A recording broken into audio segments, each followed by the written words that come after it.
Yeah. Put you over here. Do the front seat. Yeah, that's good. All right. I'll let you know if you get a text. What's that? I said I'll let you know if you get a text. Oh yeah, thanks. So which ones gave you guys? There are a couple that I definitely want to talk about, and you're probably going to ask me about this.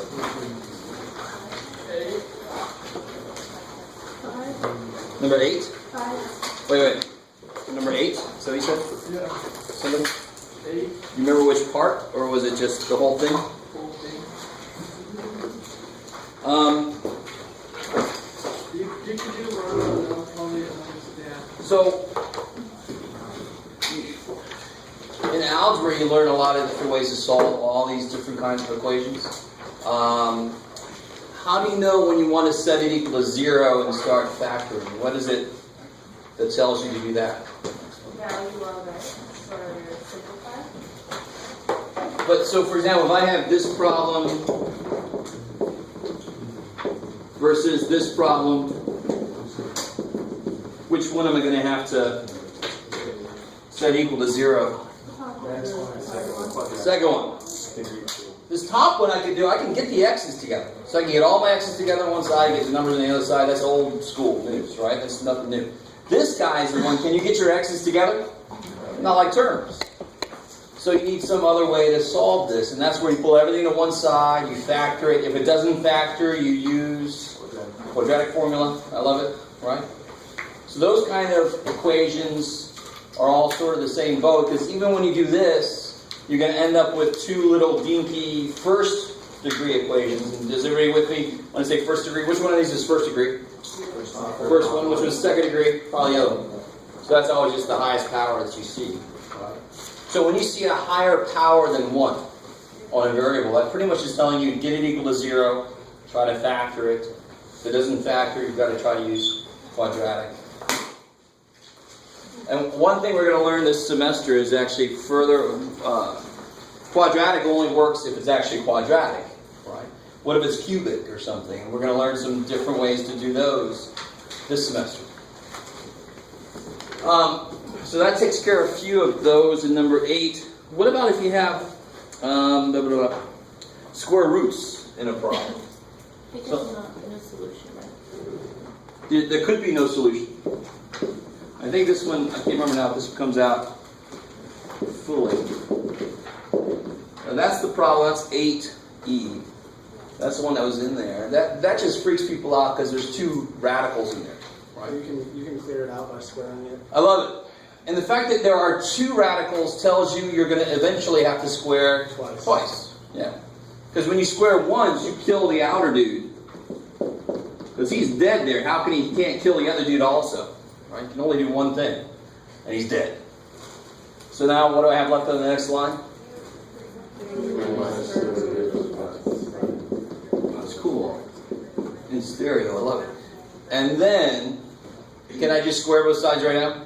No. I get 9 minus x plus 5. Yay, and that's not good, right? What did that person do wrong? If they say, I can just do this. Why are they not thinking about that right? What's the major mistake they're making? Yeah, I should do that. Why can't I do this and get anywhere good? Does powers distribute across subtraction? No, they don't. They can't. Powers are based on multiplication, so they can only play well with multiplication. So I can do something like 2x squared y squared, no problem. It just distributes through. It's all multiplication in there. But it does not work well with subtraction. They're not based on each other, so they're not going to play well. You'd have to write this twice and FOIL it out, and then you still have radicals. Holy crap. That's a lot of work for getting nowhere. So like you said, the first thing I got to do is get that 3 out of the way.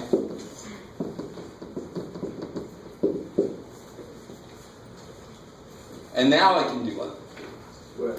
Square both sides. And actually right here, if you got rid of the negative, you divide both sides by negative. Right there, what does that tell you? It's not possible. Not possible. So what's the solution? No solution. No solution. But if you work it out, if you square both sides, so so that the square root goes away. You seem to get an answer. But anytime you have a radical equation, the answer you get, you better check it. Because when you square both sides of something, do you see how you lose information about whether this was negative or positive? If this was a 1, this would be the same exact line, wouldn't it? But then this would be good. This would be a good answer. But it was negative 1. The square root can't equal negative 1. Right there I know it's crap. But if you do this, you better check it. And when you plug it in here, it ain't going to work. Maybe. How do you guys feel about that? So the basic idea with radicals, of course, is you undo them by applying the right power. If I had a cube root, I would cube, so forth. You do it until they're all dead. Right? If you have more than one radical, you want to kill them all. And then at the end, you have to check your work. Because when you square both sides of an equation, you're killing negatives. That's why math gives us bogus answers. Math says, I don't know what the hell that was before. You squared it. I don't know. There's an answer. Good luck. And then you got to go back and check it. Is that cool? Okay.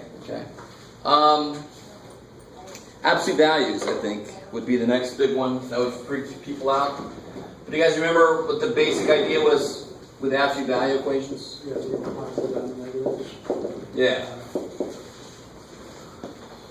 So if I got this equation, what would be the next step?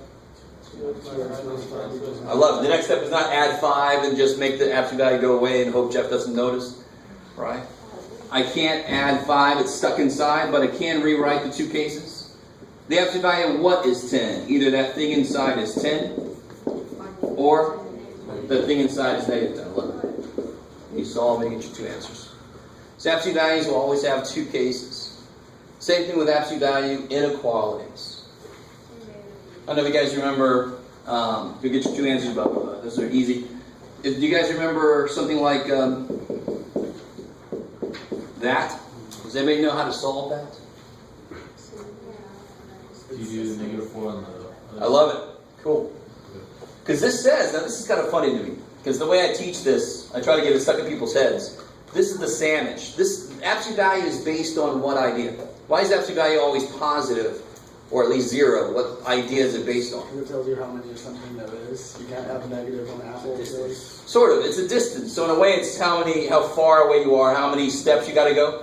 And you would never say you're -5. Even if I turn around, you're still not -5 feet away. That's like you're in some, like in another dimension or something. So absolute value is based on distance. This guy then says, I want to keep the distance between these two less than 4. Or, at most 4. I want to be close. So I always call this the sandwich. Right? Stay close to me. Monsters out there, stay close to me. Or, if it's greater than, that's what I call the restraining order. You got to stay at least 4 feet away from me. Right? I want your distance to be, I got to ask you that. I want your distance to be at least 4. So this one would look like this at the end. And you do the work to figure out what the hell those numbers are there. This one's going to look like this at the end. Stay the hell away from me. Right? Does that make sense? Does that sound familiar? Of course, your teacher might not have said anything about restraining orders, and I don't blame them if they didn't, but to me, it just kind of sticks in the head better. So you're right. You would rewrite this. To do this, you rewrite this as -4.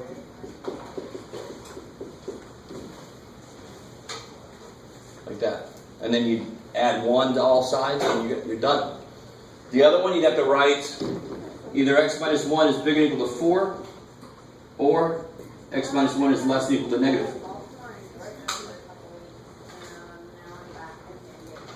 You guys kind of with me? Hopefully that sounds familiar. That should be something you've done before. Okay, maybe. So if I was at 0 and it said, what's at least 4 away from me? I don't care. Close the door. And there's a vent in the door, so we're still going to hear this conversation. And I want to because I'm not sure where it's going. What was I saying? If I'm at 0, what's at least 4 away from me? 4 and up, or -4 and down. So that's why the sign flips here. Either I want to be bigger than 4, then you're far away from me. Or I want to be less than or equal to -4, then you're far away from me that way. Right?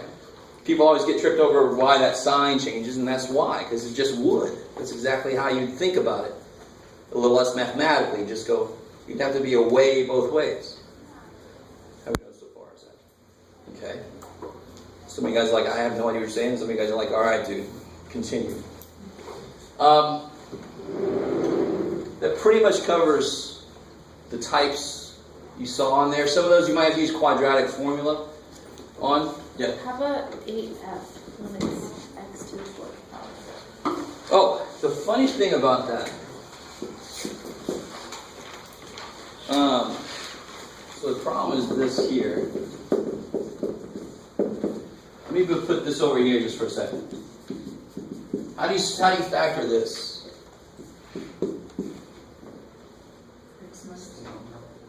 So definitely x and x to make x squared. And what's the only way to factor 2? 1 and 0. 1 and 2. And now the whole question is, what signs do they have? They both have to be negative to multiply be positive, make negative. Blah, blah, blah, right? And you're like, well, that's nice if they would have given me that problem, Jeff. That would be nice. But notice how, if the first thing I do is split this dude in half, then the middle term has to be half of this first guy in order for this to work. And is that true with the problem they gave me? Yeah, the middle power is half the first power. So actually, it's exactly the same as this problem. X to the 4th would be x squared. How do you factor 2? 2 and 1, they both have to be negative. And now the problem is when you have higher powers involved, you might not be done with one step. You with me?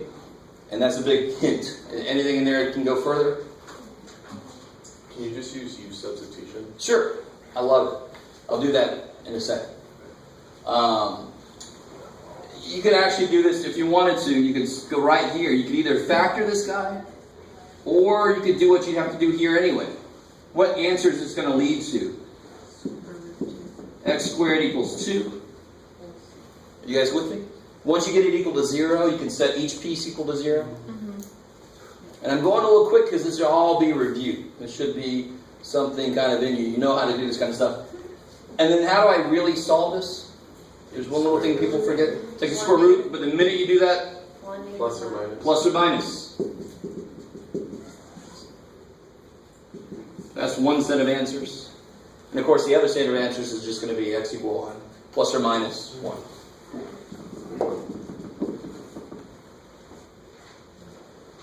I love it. And it makes sense. How many answers did we get total? 4. And what was the degree? 4. All right, cool. So part of what we talk about, and part of what you should have talked about before, is that there are things such as complex numbers. So very often there'll be a 4th degree, but we'll only get 2 answers. That's because 2 of them would be imaginary or complex.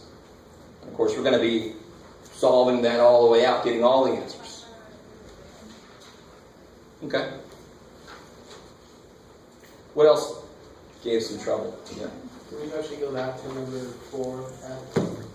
Oh yeah. We're not doing any order here, really.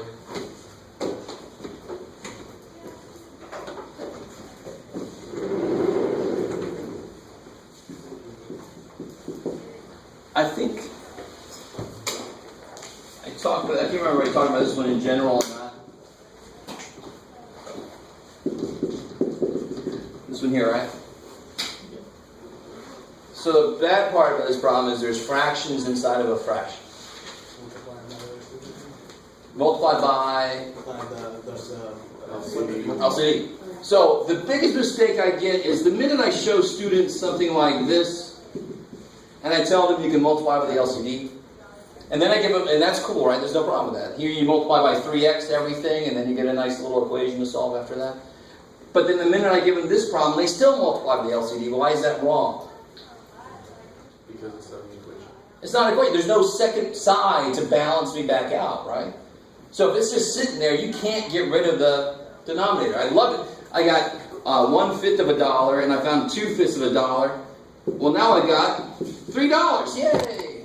How the hell did I do that? I wish. Right? So that's the example I give them. And no, it's still got to be 3/5 of a dollar. Sorry, but you gotta.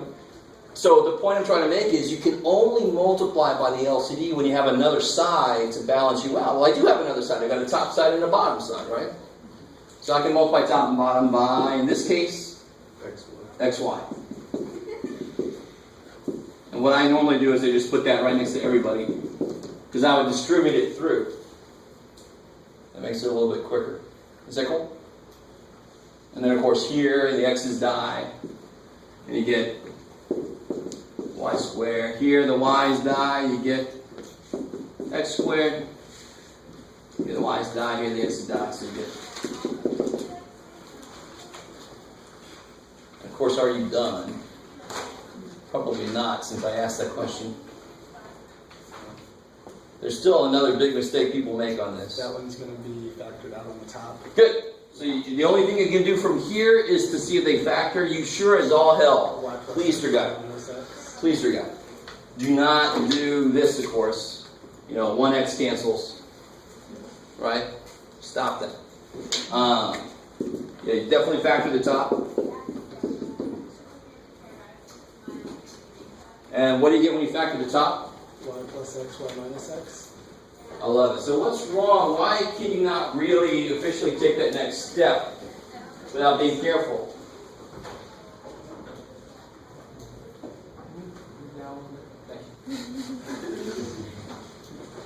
I decided on that. I'm curious.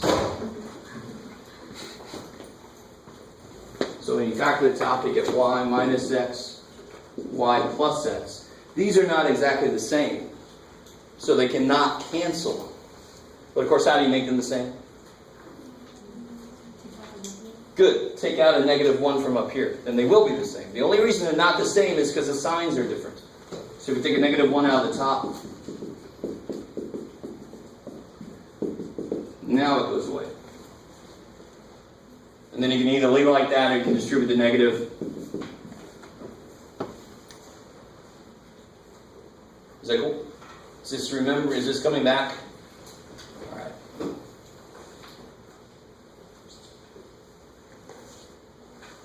Let's see, any more of these you want to look at specifically? Yeah. Can you do number 9? Oh, yeah, good. Alright. Oh, and I forgot, real quick on this one. Somebody pointed out there's something called U substitution.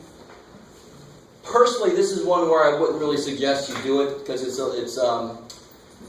a little too powerful to use here. It's not really as necessary here. But U substitution would say, let U equal x squared. And then what's U squared? X to the fourth. So then you can rewrite this problem. X to the fourth is U squared. X squared is U. And that's basically the form that I put up here to try to explain this one, right? So when you factor this, you get the U minus 2. You get U equals 2. You get U equals 1. But what was U? X squared. So you get x squared equals 2. I mean, you get the same answers. So if you like the U sub, that's beautiful. There are problems where I will definitely suggest that's the way we should do it. This one, you can pretty much cut that in half and you're golden. You really don't need it. But if you like it, so do I. Especially if you're going into calculus. There's a whole area of calculus where you have to do U sub to do it. So if you're doing it now, hey, what the hell? You good practice. Could you do quadratic formula if you did that? In general, I only want to see quadratic when it truly isn't factorable. If it's factorable, I want to see that factorization. Now, if there's kind of a weird problem with ugly numbers and you don't see that it's factorable and you do it, I'm not going to knock you for that. But a problem like this, I definitely would take something off because you shouldn't have to use quadratic all the time. Only when you can't factor it. Cool.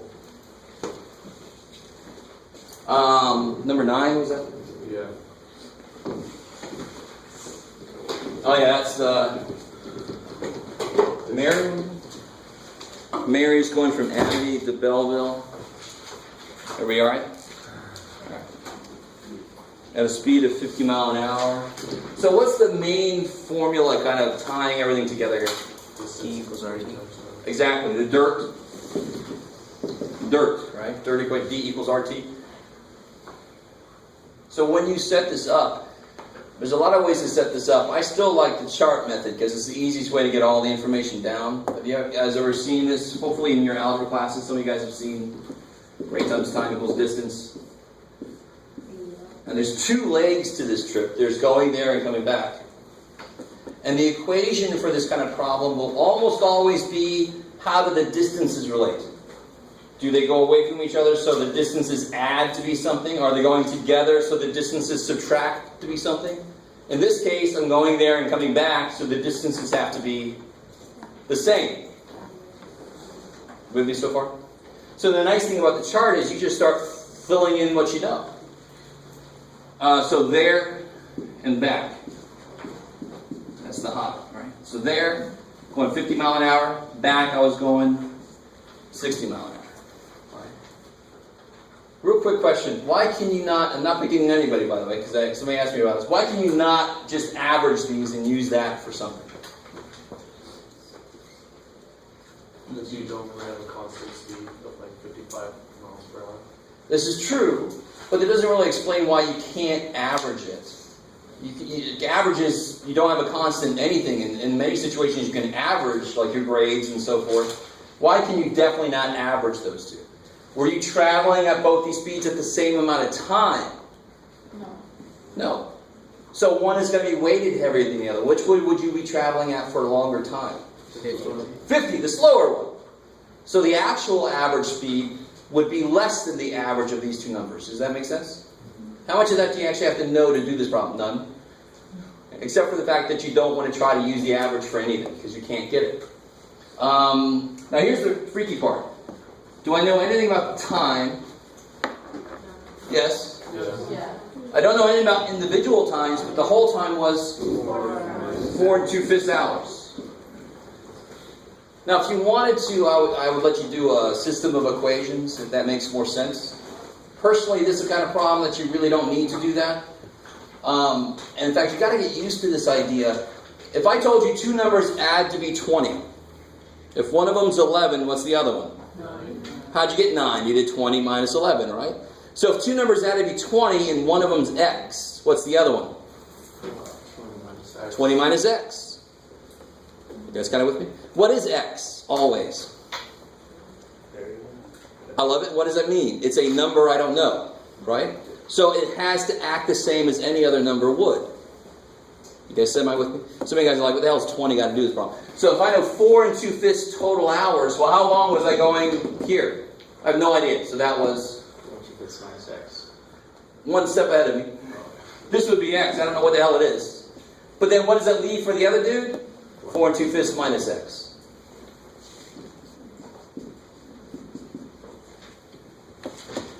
Does that make sense?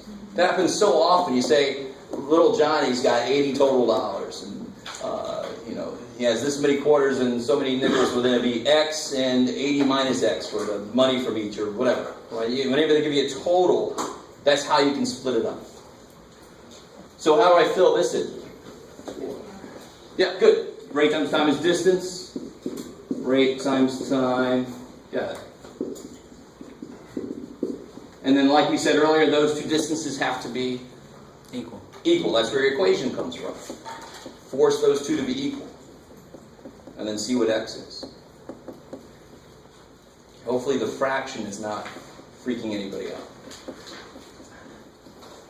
What's really nice is that it's going to go away on the first step. The 60 is going to multiply in and kill it. So who cares? Cool. Any other questions? Is that far enough for you guys to, here you go, 50x. I would change this into 22/5.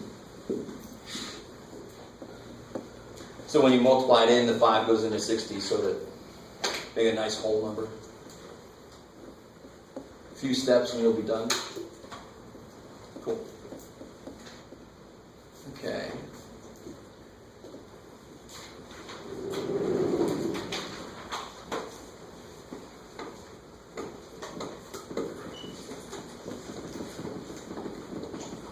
Anything else from there that gave you problems? I think somebody... 10? Oh yeah. So you have a rectangular piece of land 70 feet longer than it is wide. So how wide is it? I love it. So careful. So the width is the x, because then it's 70 longer than the width. Cool. And then they tell me that from one corner to the opposite corner is, thank you, 130 feet. And then they ask you to find the lengths of the sides. So exactly, I think you started saying it. Yeah, the Pythagorean. Yeah. Pythagorean theorem, I love it. Once you draw the diagonal in, you've made a right triangle. So how do you set up the Pythagorean theorem for this? A squared plus B squared equals C I squared. love it. So then what's A, what's B, what's C? A is X. It doesn't really matter as long as you know C is Hypotenuse. 130. I love it. A and B, I don't care. They're just the other pieces. So it'll be x squared plus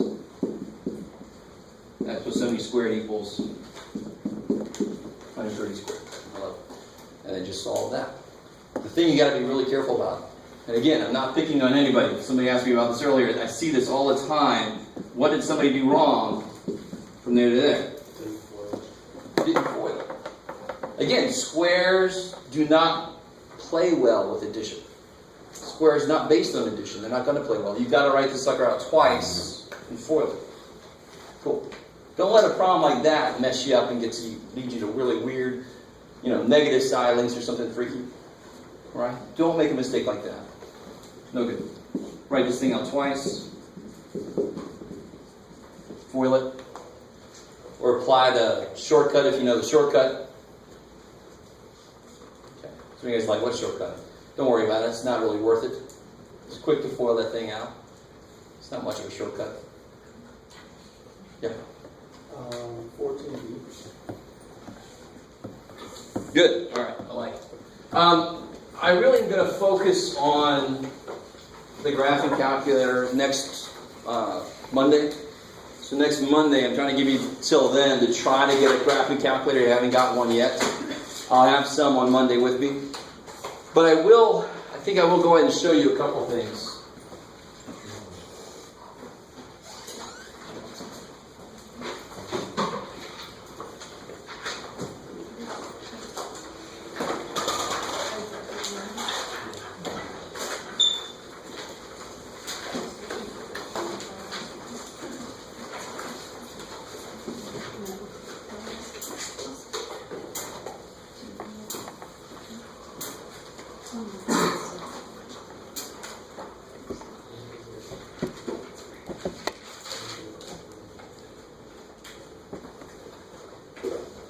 How many of you guys have heard about the star that blew up? Anybody heard about that? Yes? I can't remember the name. It's like Delphini or something like that. It's to the east, right at sunset. If you look to the east and you see a very bright star, that's the one that blew up. It's really neat. It's not a supernova. It's just a nova. Poor little dude. It wasn't big enough to be a supernova. Nifty stuff. You just look up and say, oh, look, a star exploded. Interesting. How long is it going to burn for? I didn't really, I don't know how big it was exactly. If they knew exactly how big it was, they might know how long it's going to burn as brightly as it is. I don't know, to be honest. So, 14 is the only one in here that needs the graphing calculator. And I'll show you both parts, just in case anyone wasn't sure about the first part. I'm not going to do a lot on the graphing calculator because a lot of you guys probably don't have yours yet, but I just want to show you a couple things. And on the survey, and by the way, don't forget the survey. Yeah, to go to the website, click. You have until Monday. So get that thing done. I think about 17 of you have done it when I last looked. And only about 3 of you said you haven't really used the graphing calculator much at all. So I'm not going to do a lot of it. But every now and again, when we hit something that needs a calculator, I'll show you how to do it. And I'll tell you about any graphing calculator workshops that they have in the Math Study Center. But if you want to graph something on here, looks like y equals is a good place to start. And that first part, part A, says graph, solve this graphically. And it's got x cubed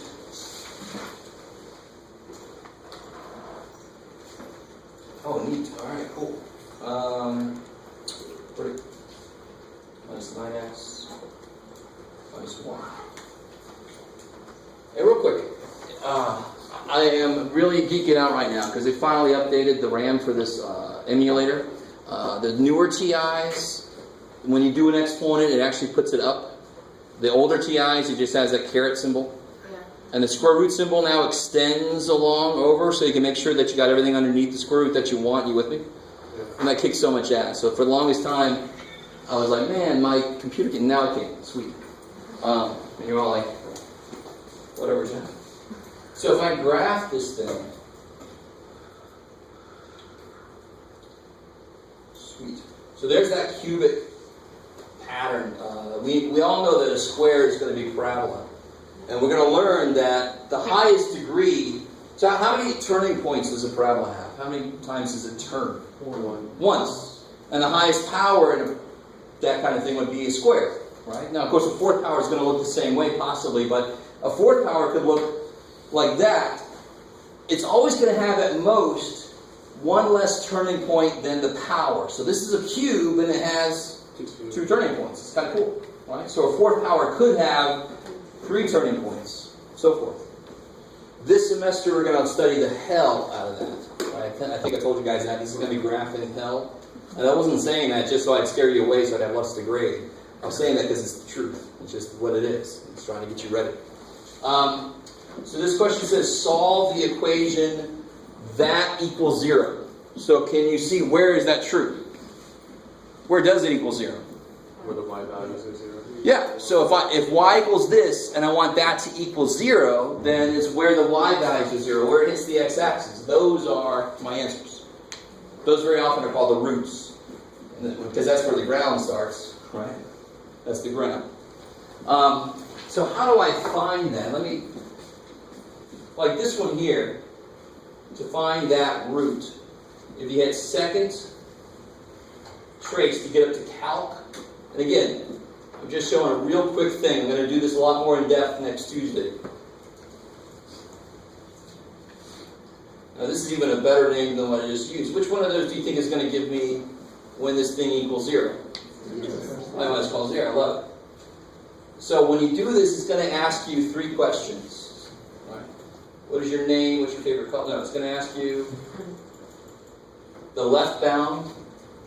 So what it really does, and it's, if any of you guys are going really far in mathematics, you might hit a class called numerical analysis. And that's where you finally learn how the hell does a calculator do everything it does, right? It's not magic, right? It's not Harry Potter shit, they don't put it together. Black box magic. No.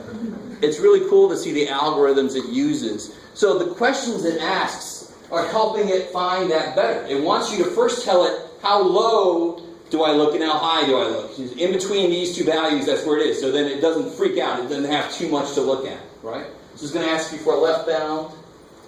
Enter. And it's going to ask you for a right bound. So you go a little bit past the answer. Enter. You see how the little arrows open up here? Oh, I can go there. So it's going to look in between there for the 0. And then it asks you for a guess. So you go as close to the answer as you can.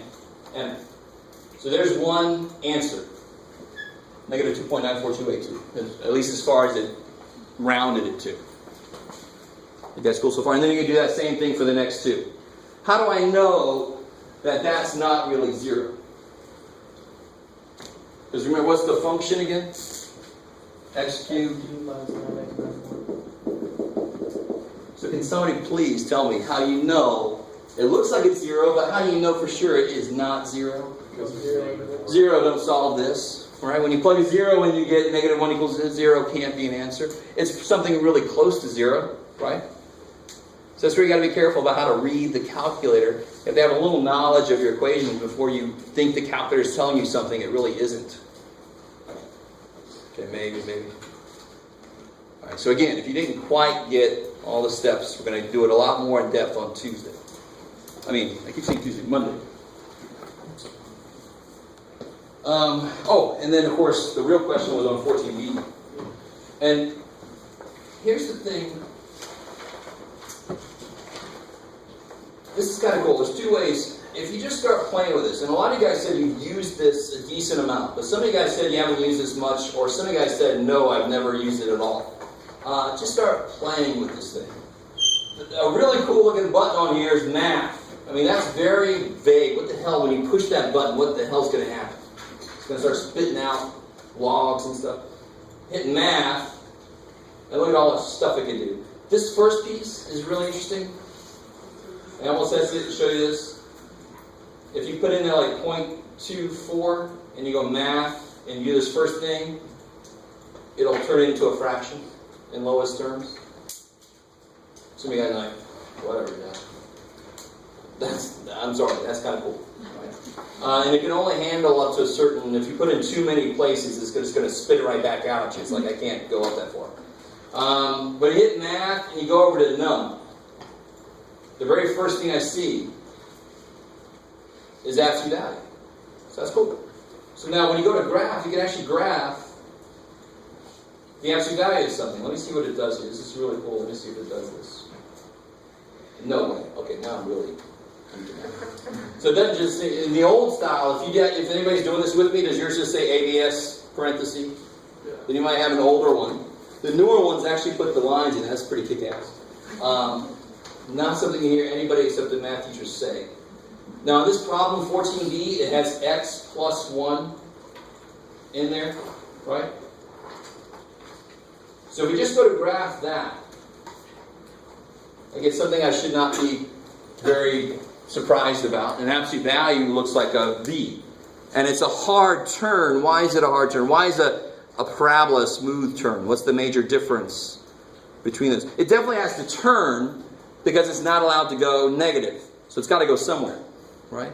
But why is this one a v, not a u? It's a really interesting question you'll ask. Because the audience or the... Not just odd, but the fact that it's a first power here. A first power will always have to give you a line, period. It's only when it's not a first power that it's going to be curved. So this line is allowed to be a nice normal line here, but then it's got to become the opposite of that line there. Just so it won't go negative. You guys semi with me? So the question really is, 14b says, solve this.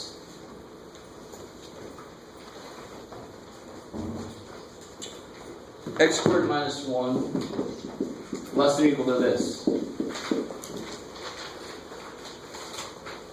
So let me ask you this. If I had a graph, I'm not saying this is the same graph, but if I had a graph like this and like, I don't know, that, where is the parabola less than the absolute value? Low. Yeah, when it's below there, between these 2 points here, between that and that, that's where that would be the answer. So that's where the parabola is below. So if I graph the parabola on top of this, I can just see where's the parabola below. So if we go back to y equals, and I put in here x squared, is it minus? Minus 1. Yeah.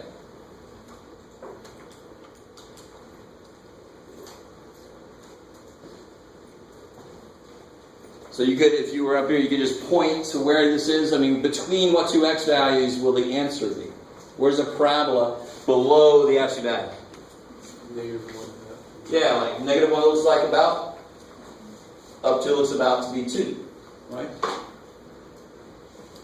That's kind of okay. So then you can use the calculator to figure out where those points are and go from there, but that's at least the idea of that problem. On Tuesday, I think I'll leave that for doing on Tuesday. I don't want to do a lot with the calculator today. But I'm a little concerned because a few of you that said you've never used the calculator before, you said you had Math 110 before, and that's bad. Hopefully you didn't have it here, because here all our 110 teachers are supposed to get people used to the graphing calculator. So.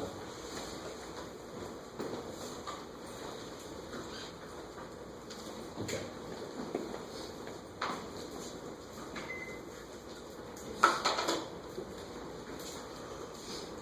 And just like that, it turns off.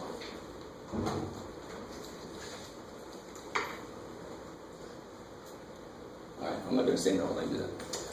Probably because you're going to use it right. I have so many remotes, I feel like I'm home. Okay. Is there anything else from that? Yeah. 4C. Oh.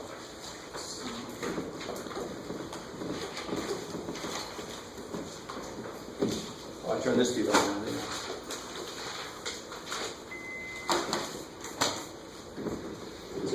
4C is this kind of ugly looking thing. Let's see.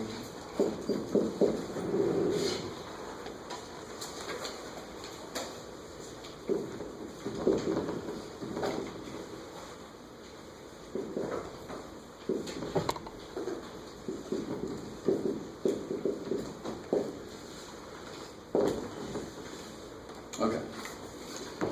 What's the very last thing to do here? -2.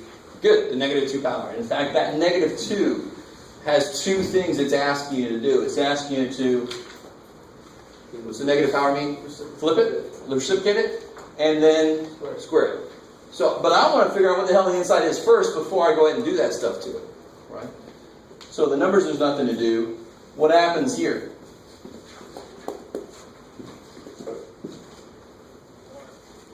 What do you do when you divide like bases? What do you do with the powers? Subtract it. So 3/2 minus 2.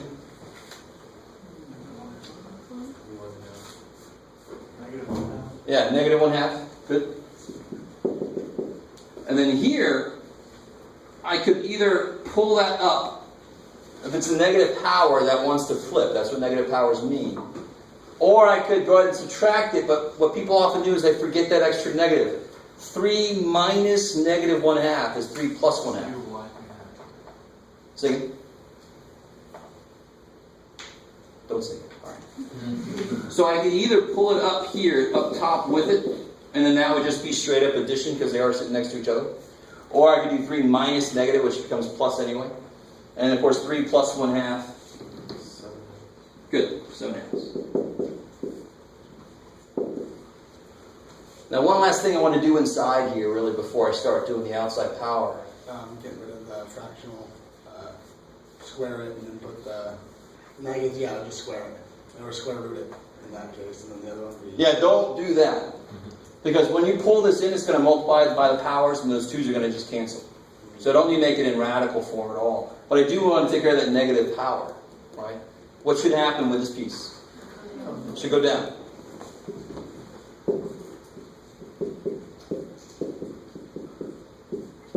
And then this just says, flip it and square it. So I think we can handle both of those at once. What's x to the 1/2 squared? What do those do?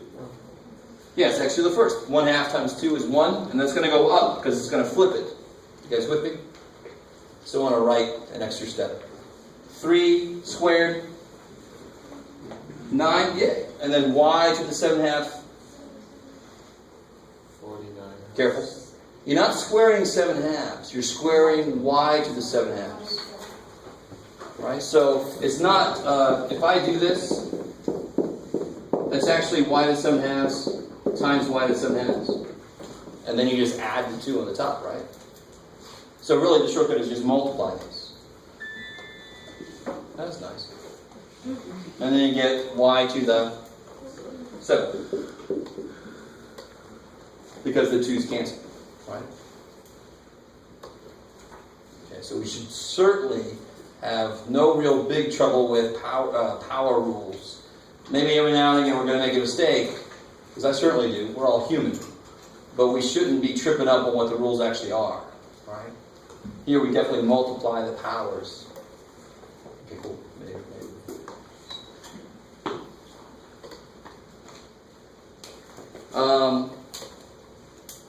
Anything else? I'm trying to remember which one.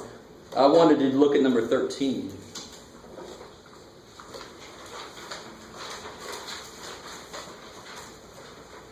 I think we hit everything else that I knew I wanted to look at.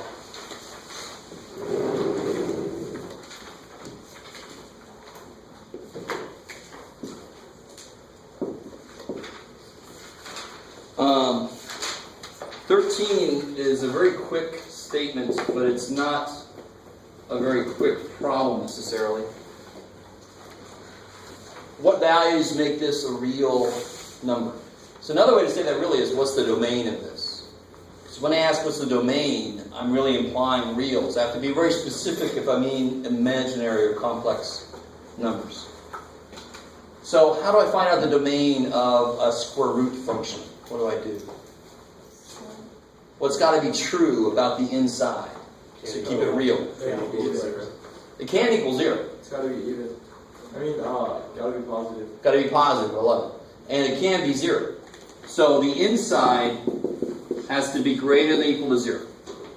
It just can't be less than 0. You guys with me?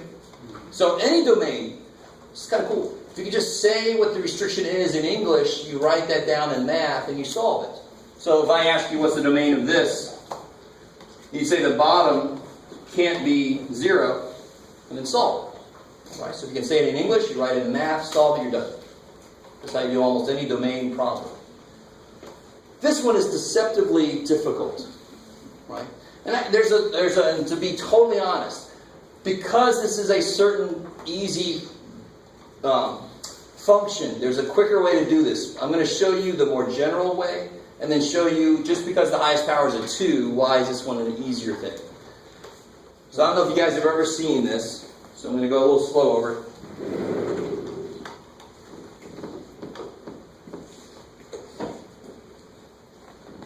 But what this is asking is it's saying, when is this expression at least 0?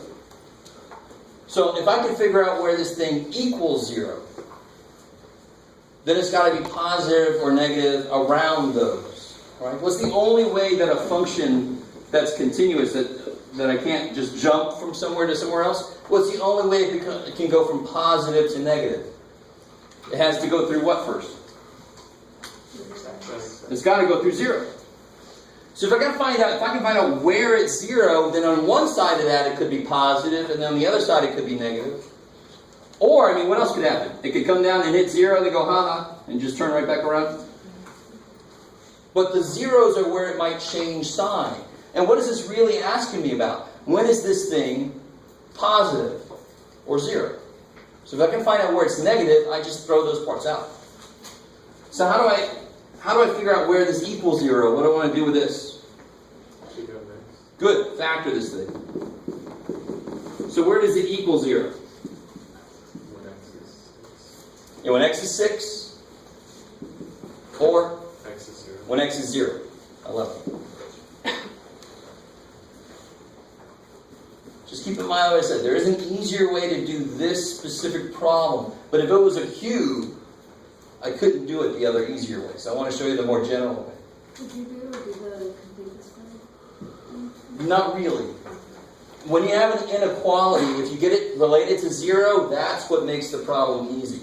The minute you have stuff over here that's not 0, now it's hard. Because when it's 0 here, it's really a question about when is it negative or positive. That's very simple. If it's some other number there, holy shit, that makes the whole thing a lot more difficult. So now I know where it equals 0. So put a little z over there, just so I remember that's where they are equal to 0. So in between, it's either all positive or all negative. And just to kind of get us ready for something coming down the road, I call these guys my doors. They're how I get through the x-axis. You with me? So if it was, for example, if I plug a 1 in, what kind of number do I get? I get 6 minus 1 is positive 5. You with me? So it's got to be positive right at 1. But it's got to be positive all through this whole place. Because the only way, if it's positive at 1, the only way it can become negative is if it goes through 0. Well, the next place it goes through 0 is here and there. So I just have to test one thing in each part, and I know it's all positive all through there. What about on this side? What if I plug a 7 in? What kind of number do you get? 6 times 7 is 42 minus 49? Negative. Do you see how I don't even care what the value is? So sometimes I'll say, all right, what if you plug in negative 18 billion? I don't want to do that. What if I plug in negative 1? I'll get negative 6 minus 1. So if I plug in negative 18 billion, I get negative big minus something. Who cares? It's negative. With it. So it's negative out there.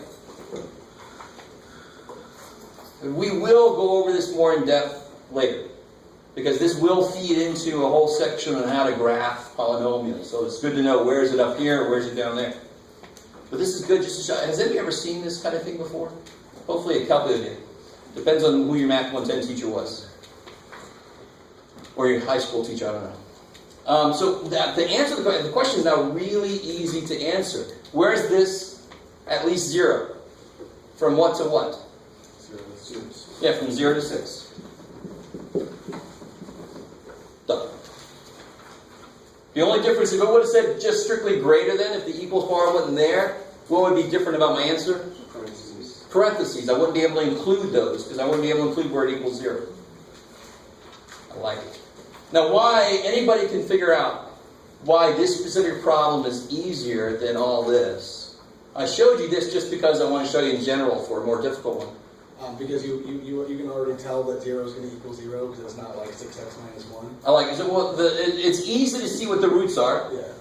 And what kind of thing is this, if I graphed it? Parabola. So the roots are 0 and 6. And what kind of parabola is it, up or down? Down. You always look at the coefficient of the largest power. It's a lot like slope. Right? If it's a negative in front of the x, it goes down because the x is the highest power. Well, the highest power here is squared.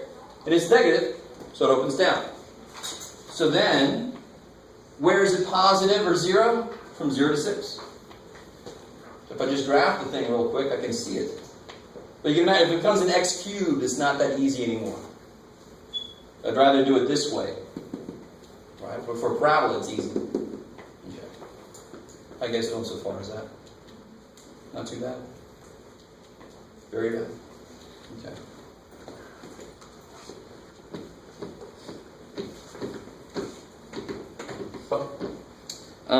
Anything else I missed? Anything else out of that first part? Okay. So we're going to do a little bit out of chapter 2. And then we're going to take our field trip around campus.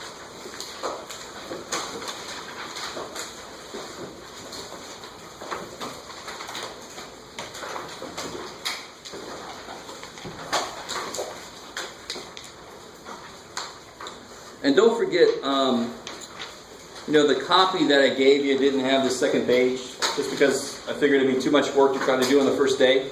But on that second page, it's got if you had trouble on this problem, you should really go review this section. So that's going to help you, and that's on you. You better review and get up to speed, because whenever this stuff pops up, you just better be able to do that part. It's the other parts that are going to be more difficult now. So you're going to have this stuff down.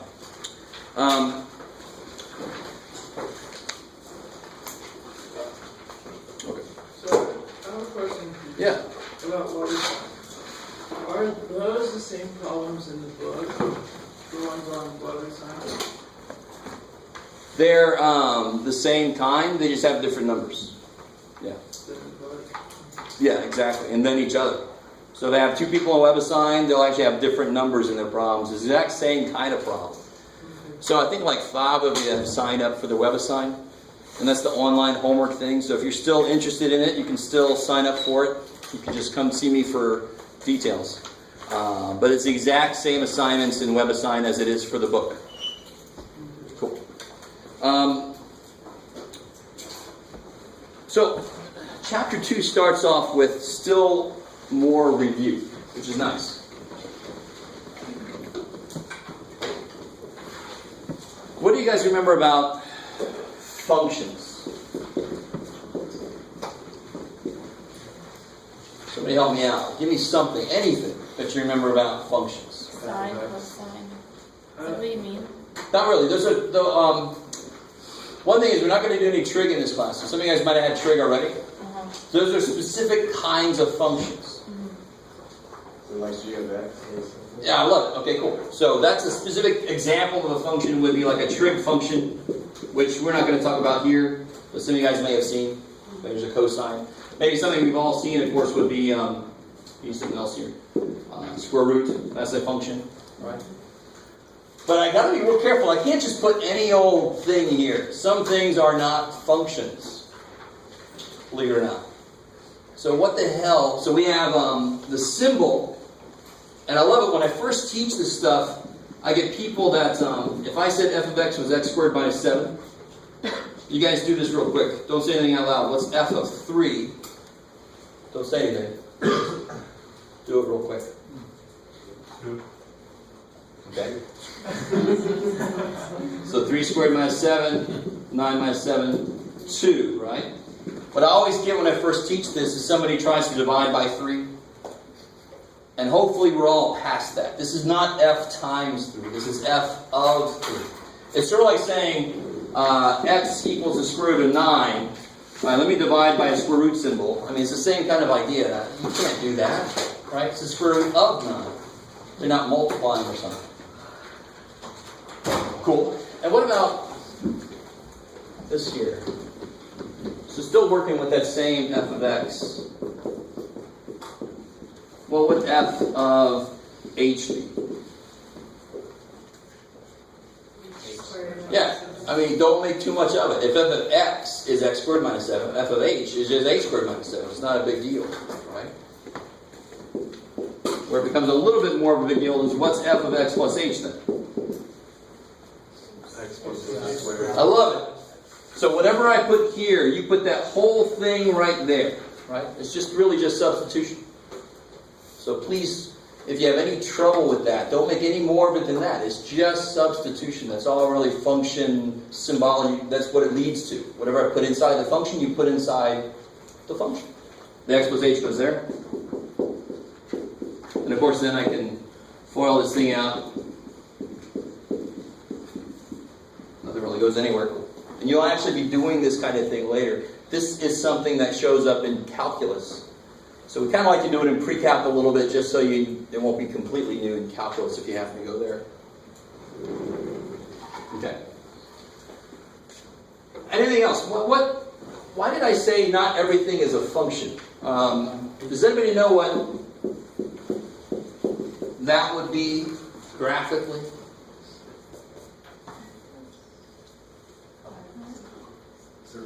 Circle, I love it. It would be a circle. Because when y is really big, or what's the biggest y could be? What do you think? This is an interesting, a weird question. I know. I love those. 3, I love it. If it was any bigger than 3, like it was 4, this x squared can't be negative. It can't bring it back down to 9. So the biggest y could be is 3.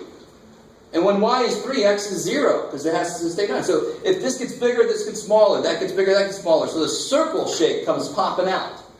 When x is really big, y is nothing.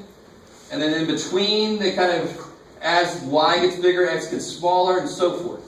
Right? Pretend like that's a good circle. So a function has to operate on any value of x. Well, you got to be more specific. The problem here is a function. And I'm sorry, I keep skipping you. What do you got? Oh, I was going to say on his, it's for every value of x, it's a different value of y. For every value of x, there can only be one value of y. That's the key. Not different. It just has to be one value. Anybody ever watch Highlander? Know what that is? Anybody ever heard of Highlander?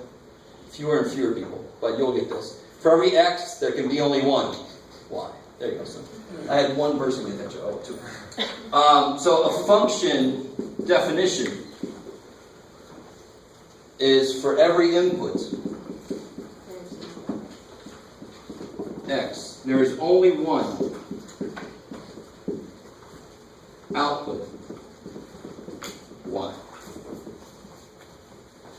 And you guys are realizing now that I write horribly bad.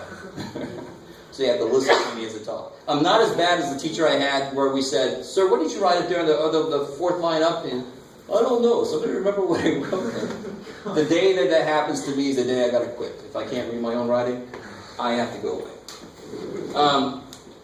So what does it mean? Graphically, what it means. Some of you guys are going to remember this. What test do I use to show that this is not a function? Vertical line. Because if every x can only go to one y, this x obviously goes to more than one output.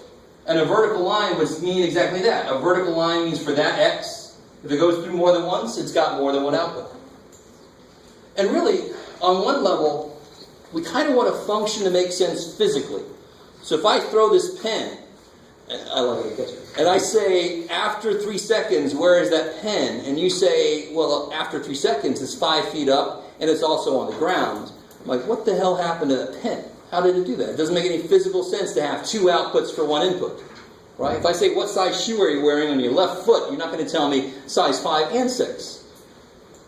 You got 1 shoe on. What the hell's going on? No, it's going to only be one answer. Physically makes sense. You guys with me?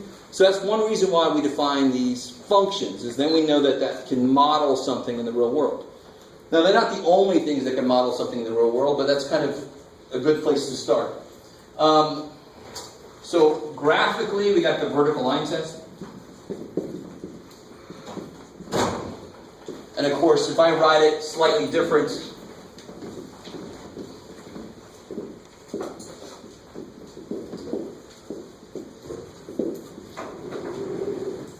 what's the domain? X value. It's everything we're allowed to plug in for x, so all the allowable values for x. So obviously then the range must be all the possible outputs, all the possible values for y. I love it. So if I wrote something, and here's another way to write a function.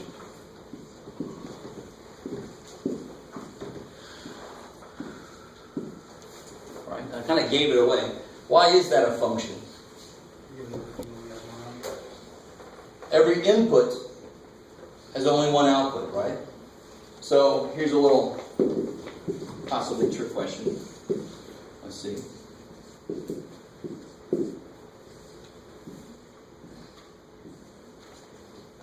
Is that a function? So this is definitely a function up here. Yeah, every input still only has one output. It's just that one of the outputs has 2 inputs. Yeah, so 2 has 1 output, 3 has 1 output, 4 has 1 output. That's all I care about. I don't care that they both have the same output. So if I don't throw the pen, if I put the pen there, and I say, okay, after 2 seconds, where's the pen? Well, it's 2 feet off the ground. After 8 seconds, where's the pen? It's 2 feet off the ground, sir. Right? I haven't done anything with the pen. So it's fine for it to have the same output. Who cares? It still makes physical sense. As long as each input has one output. It doesn't go to more than one place. So what's the obvious way, if I put it in this format, to tell that it's not a function? What's it going to look like? 2 lines. I love it. 2 lines. So if I had 2, 3, 4, 5, 6, and add like that. Now, why is that not a function? Because that includes 2 as well. Because the input of 2 has 2 outputs, right? That's like the second person. What size shoe are you wearing? 5 and 6. Oh, okay, wait. This doesn't make any sense. Okay.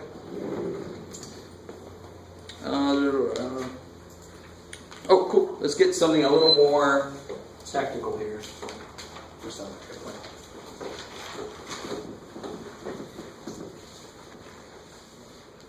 How many of you guys have ever heard of something called a piecewise function? Not pennywise, not it, not it all floats. Anybody get any of my references at all? Stephen King, it, Tim Curry. All right, good. I'll feed you guys. That's all I need. Is actually just need meat, and I'm happy. So a piecewise function. How many of you guys have actually ever heard of that before? A few of you guys. And it kind of makes sense. The piece part, a function that's defined in pieces. Because what happens in real life? We shoot off a missile, and it looks good, and it looks fine, and then it hits something. Oops. So I have one function that describes it here, and then another function takes over when it hits something. Its motion radically changes. You can't have a single function that describes both. So at a certain point, this function turns off, and that function turns on. Is that cool? So what the hell would this look like? Yes, that, Jeff.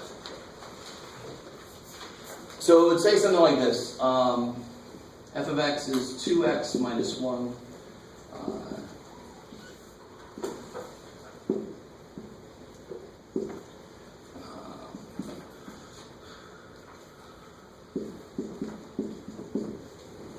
Like that. So it's defined in parts. So below 1 is defined to be that line. And at 1 and above is defined to be that parabola. So when I go to, let me just foist this on you, because I'm not going to grade this. I might never see it my whole life. Try to graph that.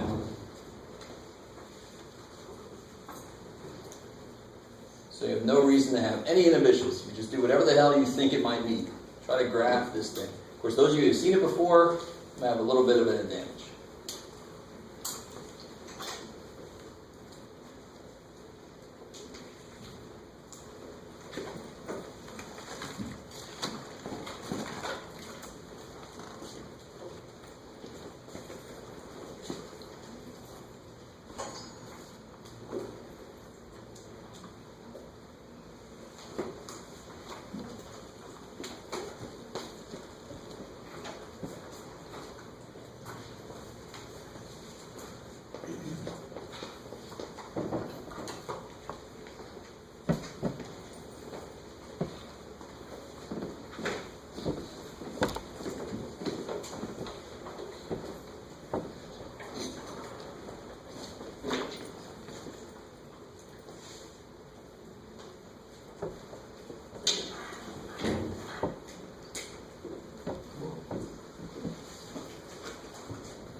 So my suggestion is to make a table of values possibly. Sometimes it's not necessary to do that, but it might not be a bad idea. I was trying to turn it off, sorry. That's right. So for x less than 1. So obviously in here you could put 0, -1, but believe it or not, I'm going to plug 1 in there also. So for this line, I'm not allowed to have x equal to 1. But I still want to know where it would be, because what am I going to put there? I'm going to put there specifically what shape? Problem. An open circle. At 1, it's not allowed to be there, so I'm going to put an open circle there. But I got to know where the hell the open circle is supposed to go. So I always do this. The value that I'm not really allowed to use, I put it in parentheses. Right? This is not something you'll find everybody doing. It just makes sense to me. So you can do it too if you like. So if you plug a 0 in here, you get -1. If you plug a -1 in, -3. If I plug a 1 in, I get a 1 out. So I know at this point I'm going to put an open circle. And then from that point back, it's going to be this line. So far I've got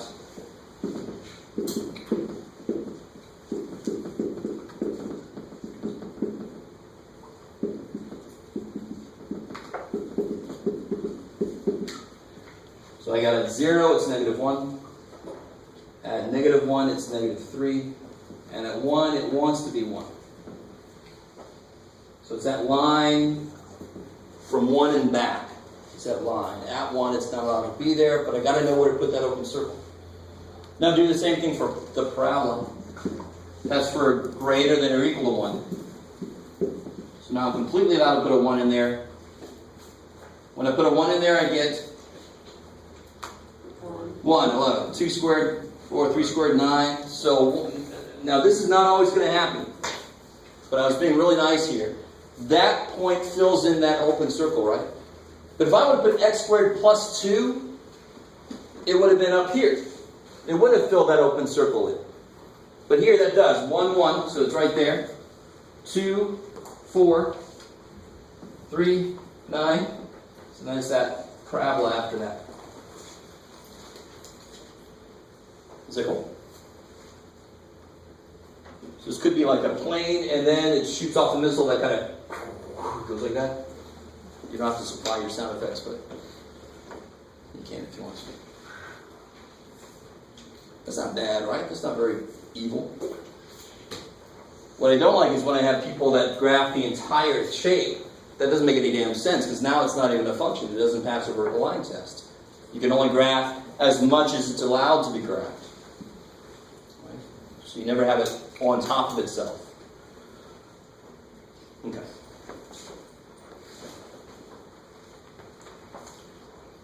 Blah, blah, blah, blah. Oh, and we've already talked about this, but they do come back at us with this. And let me do something a little evil. You guys have all this stuff here?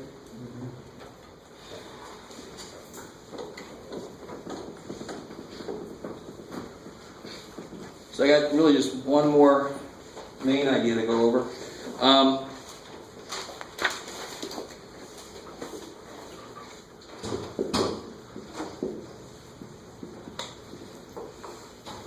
Find the domain.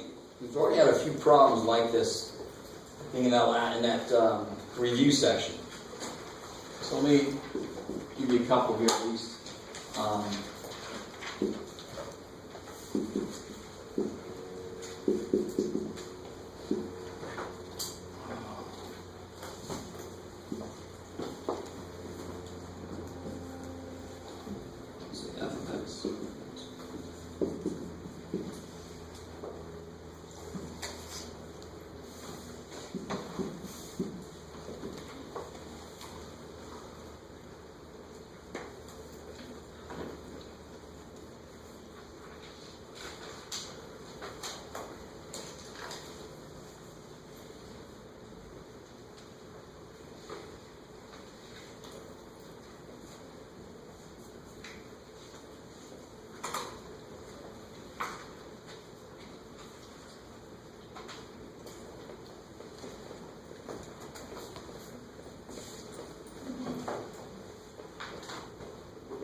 So I already told you I was going to be a little evil. And if you realize I was evil in a really nice way, if you realize something about one of these problems, it was really quick to do.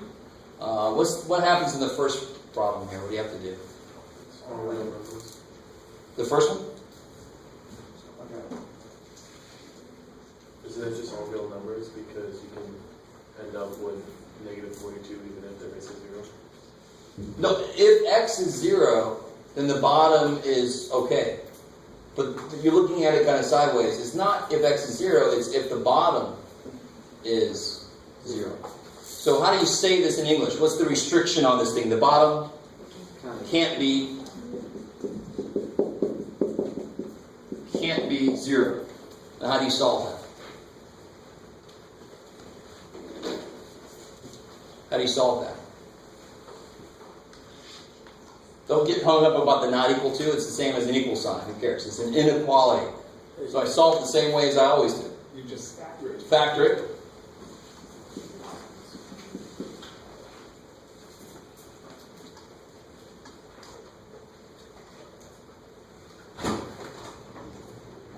We get hung up on the numbers, I guess. 3, 11, 14, negative and 3. Which one's got to be negative? 14. The bigger one. And real quick word about factoring. I forgot.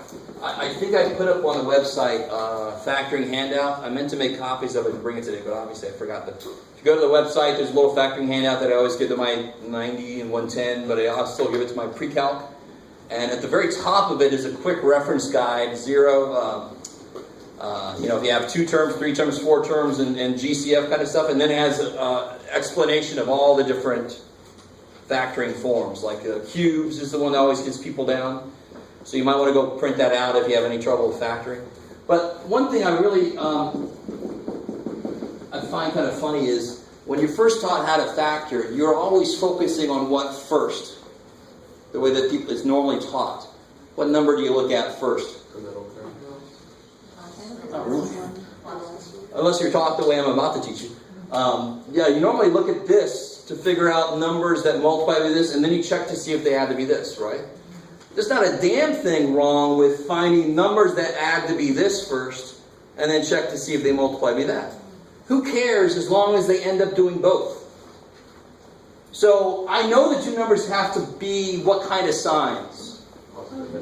They have to be positive and negative. So in order to add to be negative 11, they have to kind of subtract to be 11, right? Does that make sense? They're going to be different signs. So it could be like 15 and 4. If the 15 was negative. You guys with me? Because wouldn't that make negative 11? When you add, but what do you get when you multiply? Negative 60, too much. So then I go negative 14 and 3, and I'm there. That's so much easier, you guys. With me, because I noticed it was giving me a little trouble. The 14 and 3 is not the immediate thing I think of when I think 42, right? I think 6, 7, and I go, what the hell else would it be? But you can imagine I could put numbers back there that would just be absolutely disgusting. But just start with the middle one instead. Just make it's easier to get two things that add to be a number, and then just multiply them and see if it comes out to the right number. And then it's like a Price is Right game: higher, lower, right? Okay. Price is Right is the show that Drew Carey now hosts, but it used to be Bob Barker. Okay. So what's the answer going to be here? X can't be what? 14. 14 Or negative 3. or negative 3. Cool. Number 2 is the slightly evil one.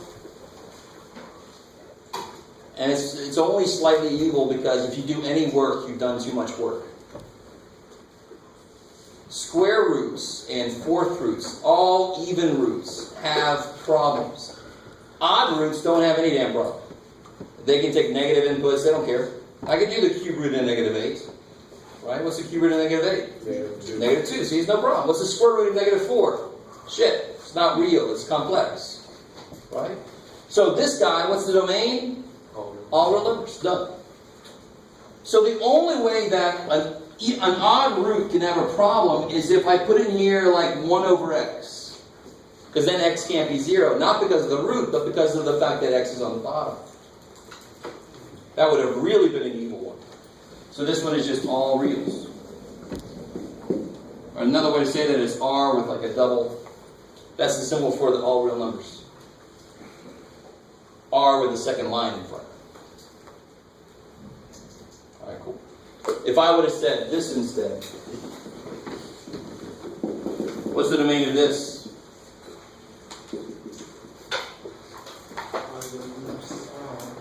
Well, the values of x. So when you think positive, you're thinking what the inside has to be. And the inside could actually be 0 too. But you just say it in English. What's the inside got to be? Positive or 0. So it's got to be at least 0. So the inside has to be at least 0. So again, if you can say it in English, you translate that into math, you solve it, you're done. That's how basically all domain problems work. And when you solve this, you add 7, divide by 2. Done. Right? Now all of these you can write also in interval notation. Depends on how I'm feeling that day. If I ask you for that or not. So be ready to put in interval notation if I ask you. Okay, cool. Alright. I think that's... Okay, we're going to get here nice and early.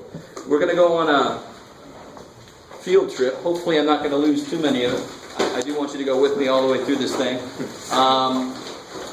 We actually did a little bit of 2-2 today also, but we definitely finished 2-1. So can somebody tell me, when is 2-1 due? Next Thursday. I mean next Wednesday. I have a Tuesday, Thursday class and I always get freaked out. So go ahead and we're not going to be really coming back to the room. So go ahead and get yourself all together.